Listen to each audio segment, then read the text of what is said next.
Her little face twisted in confusion. My daughter blinked, innocent, searching my eyes. "What money, Daddy?" The air shifted. My mother's smile froze. My father's hand gripped his glass too tightly. My sister coughed, eyes darting away. And in that single second, everything snapped into focus. 8 months. 8 months I'd been deployed in the desert, patching broken bodies under a blood-red sky. Every month, without fail, I wired $2,000 home. Money for my daughter, her clothes, her food, her school. Money to keep her safe while I risked my life oceans away. I sent it to my parents, trusted them. They insisted it was easier that way, said they'd watch over her, keep her stable while I was gone. I believed them, because family was supposed to mean trust. And here, in my own living room, with the smell of pine and roasted ham thick in the air, my daughter's words carved me open. What money? I didn't yell, didn't flip the table or demand answers. I just looked at each of them, my father pale, my mother trembling at the edges, my sister suddenly fascinated with her phone. And I smiled, because anger is loud, but revenge is patient. That night I stayed awake long after the house was quiet.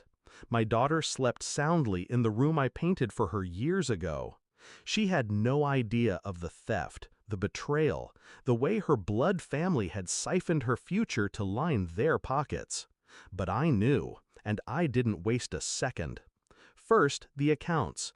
I still had the receipts, the bank confirmations of every transfer. $2,000 a month, 8 months, $16,000. I tracked the trail. Not a cent in savings, not a dollar spent on her.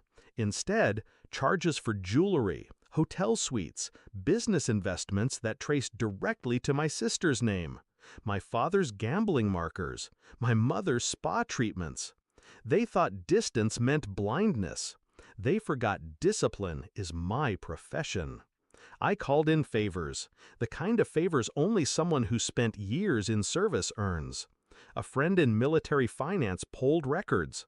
A JAG officer explained exactly how misappropriated support funds could turn criminal. A buddy from deployment, now working in private security, helped me document everything.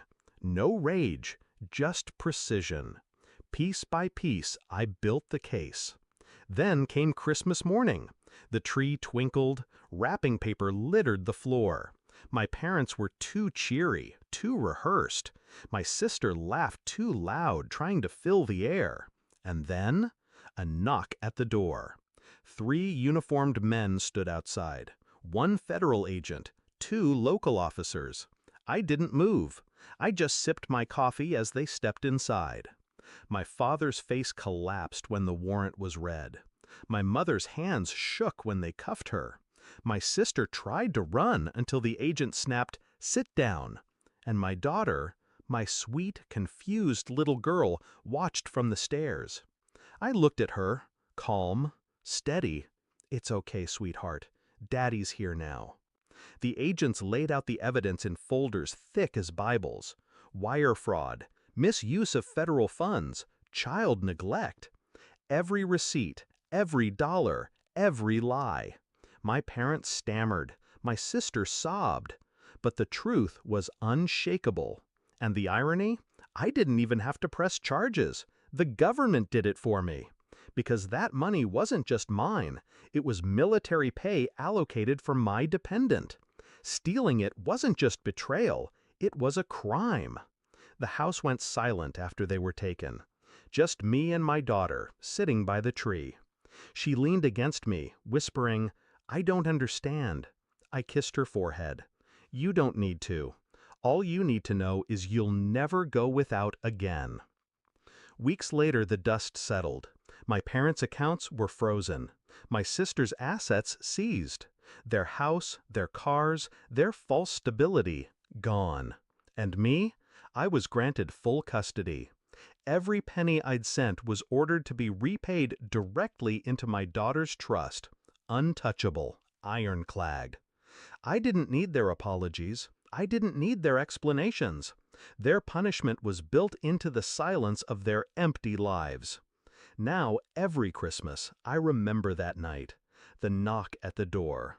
The way their faces drained of color when their lies collapsed around them. And the quiet relief in my daughter's eyes when she realized, finally, that she was safe. Revenge isn't about rage. It isn't about shouting until your throat bleeds. It's about control. About making sure those who tried to break you choke on the weight of their own deceit. My family thought distance made me weak, but all it did was give me time. Time to plan, time to strike. And when the door knocked, it wasn't just the law that came for them. It was me.